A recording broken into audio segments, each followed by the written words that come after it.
All right, back on the Young Turks election coverage. Cenk Uygur, John Iadarola, Michael Schur with you guys. And now joining us, Congressman Steve Cohen from Tennessee. Congressman Cohen, welcome back to the Young Turks. You're welcome. It's good to be here with you and Michael and a few other sane people that don't fit H.L. Mencken's description of the intelligence of the American people. All right. And congratulations, Congressman, for your victory tonight. Another decisive win in Tennessee's 9th district. It's kind of amazing that my victory, which would be my 10th, would almost think I'm being damned rather than being praised to serve with Donald Trump, a misogynistic crook, sexual offender, criminal, felon, found guilty, the worst person in the world. I mean, Keith Olbermann never imagined such a person. And the American people have put him in for a second term. Well, not yet they haven't. Not yet they haven't, Congressman. Not yet. Well, maybe not, but it doesn't look good. No. I need to stop watching MSNBC, which, Kornacki's going over all these numbers. It's depressing. Yeah. Well, I agree that you have to stop watching MSNBC. Okay, Congressman Cohen, if it turns out that she's not able to hold the blue wall, and at this point she would need to hold all three of those states, Pennsylvania, Michigan, and Wisconsin. She's trailing, not by a lot, but she's trailing a little bit in all three of those. So it isn't going as well as some Democrats hoped, obviously. And if that stays true and she loses, as you were suspecting there, what do you think went wrong? We're looking at a terrible situation. I mean, the Supreme Court gave him license to do whatever the hell he wants. And the guy's got no judgment to start with and no morality. And he's a fascist. He is. He will be putting people in jail. He'll try to, and he can get the Justice Department to do what he tells them to do. He'll have the judge in Florida that dismissed his election confidential records case, put her in as the attorney general. She'll do whatever he says, and or somebody like that. And he'll have an FBI director like it too. I mean, it's going to be miserable. It's going to go on. The IRS is going to be going after people and finding little technicalities and prosecuting people. We are. Yeah. So, Congressman Cohen, I'm worried about the same things that you're worried about. But if that is the case, what do you think went wrong in the Kamala Harris Democratic campaign against Trump here? It's hard to say. I mean, I thought she ran a pretty good campaign, but I don't know that she was our strongest candidate. There's still probably a little antipathy towards a woman being president. And there's probably still some racial antipathy. Barack won. Barack did fabulous, but it was Barack's election that brought it back about Donald Trump. And there were a lot of people that didn't like it and never did like it and didn't want to see it happen. And they didn't want to see another African-American be president. So I think we still got a race problem and a gender problem. And to win, we should have had a white guy. I mean, people are going to be mad, but that's the facts. The demographics worked against us, I think, because Kamala ran a good campaign and she's smart and she's experienced. It didn't make enough of a difference. Yeah, Congressman. Yeah, I got to say, I totally disagree. Barack Obama, after he won, after his inauguration, was at an 83% approval rating. And so that there was a black guy with the name Barack Hussein Obama sitting at an 83% approval in the country. I think the Democratic Party has to look inward and not be focused on race and donors and all these things. Is it possible that the Democratic Party establishment just never delivers, and that's why the voters are pissed? I don't think so. I mean, I understand where you're coming from, and I can appreciate it from an academic perspective. But from a real politic perspective, look what happened. We lost Sherrod Brown, one of the best senators we've had. Colin Allred ran a good race and got beat by 10 points by Ted Cruz, who should go back to wherever he was in Mexico when they had the problems. Cancun. The practical politics is you got to get, especially when you lose these races, you got to beat the other team. And a lot of it's race, and a lot of it is gender. And they hit us with all the transgender stuff. That was something they did during the Congress. They stressed these issues, made a big point of having them brought up in Judiciary Committee. Then they stressed them in the election and saying people want to let men compete against women in sports. But worse than that, they said that they wanted to allow and pay for sex change operations of people who are in prison or military. Do you think that ad? And those things hurt us. Do you think that ad that aired throughout the World Series, that airs on every NBC, that aired on every NFL football game, was something that moved people, that the Democrats and the Harris campaign should have gone harder and dirtier against Trump the way it was done to them? I think they should have. I mean, that was awful, and they've been planning it forever. In the Judiciary Committee, they had more and more hearings about this, and it happened earlier, and we got into it. We've gotten ourselves off on the edge because the Democrats, we are a majority. We represent a lot of different communities, and some of the communities have stretched themselves out further than they should. But they can do it because that's their constituency. But when we take them as our constituents, we adopt all of their perspectives and opinions, and we lead with them. We lost, and when we've lost, he's going to appoint Clarence Thomas's successor. He's going to appoint Alito's successor. He's going to have a Senate to confirm him. He'll find 35 and 40-year-old fascists who'll serve for 50 years, and this country is effed. All right, well, that is very clear. You don't have to be an obstetrician to make that observation. Yeah, but Congressman Cohen, did you want to jump in? Yeah, well, really fast. Okay, so to the extent that we could be any less effed than we might be if he ends up winning and all of what you're saying comes to pass, which I think if he does win, he'll definitely do every one of those things. So you're obviously on the inside. What can you do? What can the Democrats do? What's the plan to limit the effing? If we're in the majority in the House, which we hope we'd be, and we still might be, but we thought we would win certain races where we may not because we didn't think, Tammy Baldwin's in danger, Bob Casey's in danger. That means the House members are in danger. Matt Cartwright and Susan Wild, I don't know how they're going to do. I'm not thinking we'll keep the House. And if we don't keep the House, as the House and the Senate both, all we can do is bitch. Yeah.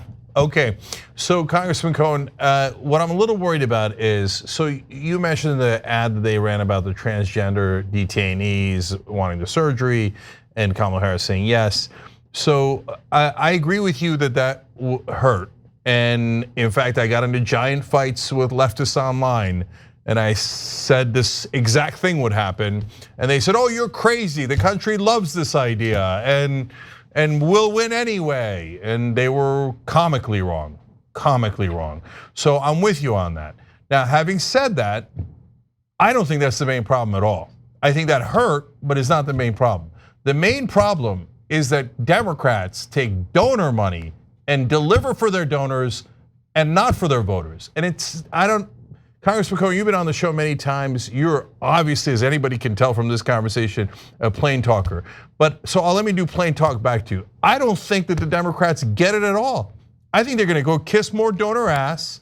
They're going to leave their voters behind. And like you said, they're going to whine. And so does anybody in Congress understand how much the country hates the establishment and how the Democratic Party looks like they're the establishment? Well, no, I think that Citizens United is awful. And it's terrible that Trump has Peter Thiel and Elon Musk jumping around showing off their poopik and thinking they're somebody, some cheerleader type. But they made a difference and they gave them money. And Robert Kennedy's going to be in charge of some health care and some food and drug stuff. I mean, this is just ridiculous. Mel Brooks couldn't have come up with something this bad. Yeah, it's springtime for Hitler. But no, don't say Hitler. So listen, Congressman Cohen, I hear you, and so I think that it is going to be really bad. That's why I fought really hard to make sure Donald Trump didn't win. But if you like, the Democratic Party likely now is going to lose to him twice, and this guy's IQ is barely in the double digits. This guy's is You're talking about his IQ? Yeah. And it's barely in the double digits. Yeah, and so Donald Trump is like, in my opinion, a deranged clown, a buffoon of a man. And so what does that make the Democratic Party if you lose to him twice? Well, it may be the American electorate, because he got the votes. Some of them were people that were selfish and greedy, and they wanted better tax rates and give more money back to their kids who were the Lucky Sperm Club. but it might have just been people that are angry about the people getting handouts, as they think. And a lot of the white voters thought that blacks are getting handouts, that the illegal immigrants are getting handouts, et cetera, et cetera, et cetera. We have a constituency, and the only way to get to them is through advertising, and the only way to get to them is through money. And if you give up all the money, you're not helping yourself. I don't like all this big money in it either. And I didn't like all the ads that attempts to get contributions from people going, we're close and we need this and we need that. Yeah, I mean, I disagree. She had a lot of money. Yeah, that's what I was going to say. Congressman Cohen, I hear you, but I think blaming the American electorate is a bad idea, and I don't think it's true. If she had less money, would we have lost? Would we have won? No, we'd have lost even worse. But don't you think that they spent so much of that money on a field operation, organizing, and they didn't think that advertising was the way to go? And Trump did run that ad that we talked about tonight, and it seemed that ad might have been more, what we're seeing tonight thus far is more about that ad than it is clearly about field organizing in places like North Carolina, Georgia, Pennsylvania, Michigan, and Wisconsin. Well, it may be that the ad made an impression that you couldn't change. Everybody up, as of 6 o'clock, 7 o'clock tonight, I thought we were going to win. She had the momentum. But she was optimistic and joy. I said it was a difference between joy and oi. Yeah. She was joy and Trump was oi. Well, oi vey won. Well, not yet. He hasn't. The last thing on this is so I hear what's going on. I hear that there's something that Trump wasn't beaten. But don't the Democrats, doesn't the party have to look inside and say, we've lost to this guy twice. We almost lost him 3 times, but we lost him twice if this is how it shows up tonight. And we need serious institutional change within our own party. Where would that start? I mean, obviously, you're not going to undo leadership, and you're not going to. But what has well, I mean, it doesn't happen overnight. It doesn't. Leadership doesn't lose overnight. But I mean, what I'm saying is, what has to happen from the inside out? Because we're not privy to that stuff. Well, I don't know that I'm privy to it either. And we've had leaders, and we've got some of the same people over and over, and they're smart guys. John Podesta's a smart guy, and Begala's a smart guy. And the people that ran the campaign are smart, and they do know their politics. They know how to do it. But I don't think if you're thinking that we needed Bernie Sanders and a Bernie Sanders type campaign, maybe universal health care maybe that would have made a difference, and maybe it's the issues. And I've been for universal health care, and maybe that would have got some of these people that are upset with what's going on now, and look at the Democrats, the Republicans as Huey Long did, just waiters taking the soup from the same kitchen prepared by the Wall Street chefs, one coming out from the left side, one coming out from the right side. Huey wasn't necessarily wrong. And I look at Huey's statue in Congress oftentimes, and I think, Huey, you weren't wrong. Yeah. Well, Congressman Cohen, I'll leave on this. So, as you pointed out, this is a spectacular failure if it ends like this. And you say we got to do a wholesale change. But if you don't fire your leaders, what change are we talking about? So, I mean, and I would be shocked if the Democrats in the Senate got rid of Schumer and the Democrats in the House got rid of Hakeem Jeffries. My guess is you guys will do exactly what you've been doing the day before. You'll stay the course and then make that same mistake 1,000 times over. How am I wrong? Is there any chance those 2 leaders will be removed? Probably not, but I'll tell you about Hakeem. Hakeem is very smart. He's effective. He's a good orator. He's smart as he can be. He keeps the caucus together, and he'll do a good job unfortunately, as a minority leader, not as a speaker. I don't know who you would suggest to replace him, and I can't think of a person that would be a good choice to replace him. Yeah, look, we keep talking about how the Democrats failed, and you're saying that these are smart folks. I don't see it. I don't see it at all. I see people who lost to Donald Trump twice. I don't think that's smart. Well, Hakeem Jeffries didn't lose to Trump twice. I'm not sure. He just lost the House, didn't he? No, not yet. Not yet, but he's probably going to lose more in the House, and there's going to be no consequences. Might. I don't know. We ran. I think we ran a good campaign. I think Susan Del Bene did a great job raising money and getting support and parcel it out to people that needed it. I hope we can pull that off, and that's our last hope, because it's our last line of defense. And trying to stop Trump at doing even more, because he can do a lot with his executive abilities and his appointment powers. And that's enough to scare the Jesus out of anybody, including me. Yeah, I think you guys are going to get steamrolled. And I have great respect for you, but I just don't think you go totally, off the cliff and think that you can pick somebody, let's say AOC. And No. AOC. But I'm not saying AOC. Who else do we have? Okay, here. You want a name? I'll throw out a name. Jamie Raskin. I mean, at least the guy's smart. The guy is progressive. The guy but not in a way that's not practical. He's right on economic issues, universal health care, minimum wage, etc. So I don't mean to do any damage to Jamie Raskin by naming him. God forbid. Jamie's a smart guy and he could do a good job. I agree with you. Yeah. That's a good. You got me. I didn't think of that one. He's a friend of mine. Score one for you. All right. So, but it doesn't matter. I know Democrats. They won't change a thing. They won't change a thing. So no, we won't. We won't. It's the same thing. It's difficult to go back. If we don't have the House, I've got to decide whether I'll go back, but it's going to be hard to stay. It's just going to be. I mean, the idea that we've given this gorilla the presidency and the power that Roberts gave him and the Supreme Court gave him is really scary as hell. And yeah. And Mike Johnson probably Speaker of the House again, and he's a lightweight. Yeah. All right. Very frank conversation with Congressman Steve Cohen from Tennessee. Really appreciate you coming on and sharing your thoughts, Congressman. And really congratulations again to you for another victory in Memphis, Tennessee. Tennessee 9 is a bright spot in America. I'll say this: I'm the second blackest district in America, and in my re-elects, I've never lost a precinct because the African American population supports me thoroughly and totally, and it shows race is not the issue in Tennessee. And it shouldn't be. And service isn't either, because I work my district well. I vote right. I do the district constituency work well. And the people love me. Keep going with Cohen. Has been successful for a long time. And you have the cone heads on your refrigerator in the back, I see there. So I sure do. Yeah, well done. Well done. From Rimulac. Well, look, here's Congressman Cohen, won 10 elections, oftentimes in unexpected, unlikely fashion.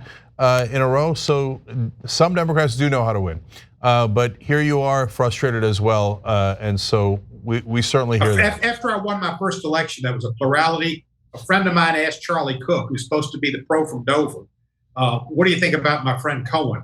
He said, "Tell him not to buy a house." Looks like you're in a house. Yeah, it looks like you're in a house. All right, Congressman Steve Cohen, thank you, brother. We appreciate it. You're welcome. Thanks for having me. No problem.